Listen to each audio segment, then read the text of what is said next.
ঢাকা বিশ্ববিদ্যালয়ের ফজলুল হক মুসলিম হলে এক শিক্ষার্থীকে হেনস্থার অভিযোগে গতরাত 3:30টা পর্যন্ত হল প্রভোস্টকে অবরুদ্ধ করে রাখেন শিক্ষার্থীরা।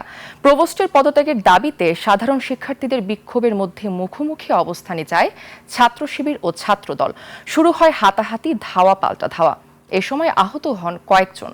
অবরুদ্ধ প্রভিসি, প্রক্টর ও প্রভোস্টকে মুক্ত করা হলেও রয়ে গেছে চাপা উত্তেজনা। হাকিম মাহির রিপোর্ট।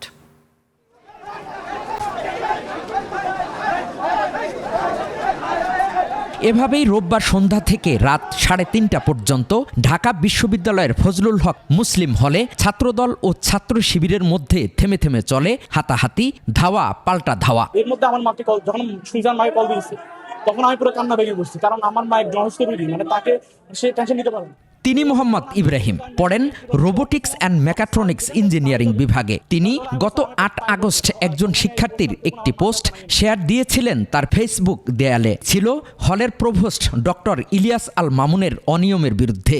এই শেয়ার দেয়া পোস্টটি প্রভোস্টের নজরে আসলে তিনি ডেকে নেন ইব্রাহিমকে। শিক্ষার্থীদের দাবি 1 থেকে 1.5 ঘন্টা ইব্রাহিমকে হেনস্থা করেন প্রভোস্ট।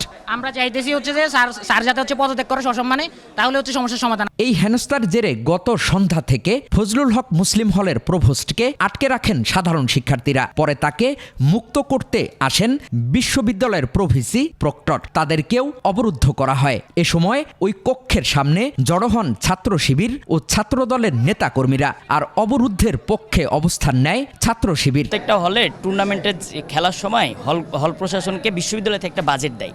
খেলা শিক্ষার্থীরা খেলবে, টি শার্ট কেনাকাটা বাজেট থাকে, কিন্তু এবারের টুর্নামেন্টে হল প্রশাসন থেকে প্লেয়ারদের কোনো ধরনের বাজেট দেয়নি। সকল ছাত্ররা এখন একমত যে প্রভোস্টকে পদত্যাগ করতে হবে।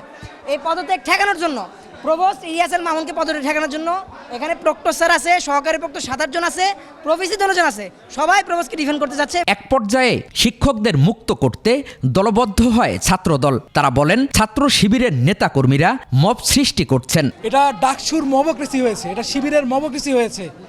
এই একটা ঘটনাকে ভিন্ন প্রেক্ষিতে নিয়ে যে শিবিরের মবক্রেসি তৈরি হয়েছে এবং তারা আজকে এই ঘটনার জন্য মূল দায়ী।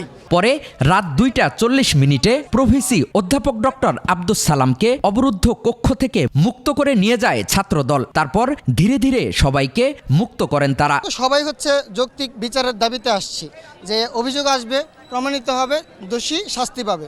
কিন্তু এখন কিছুক্ষণ আগে ডাকসুর ভিপি ছাত্রদলকে ঘিরে যে একটা নির্জলা মিথ্যাচার মার্কা পোস্ট দিছে, এটা আসলে খুবই নিন্দনীয়। ভেতরে কি ঘটছে, প্রভোস্টের বিষয়ে কোনো সমাধান হলো কিনা জানতে চাইলে কথা বলেননি প্রভিসি সহ প্রক্টর।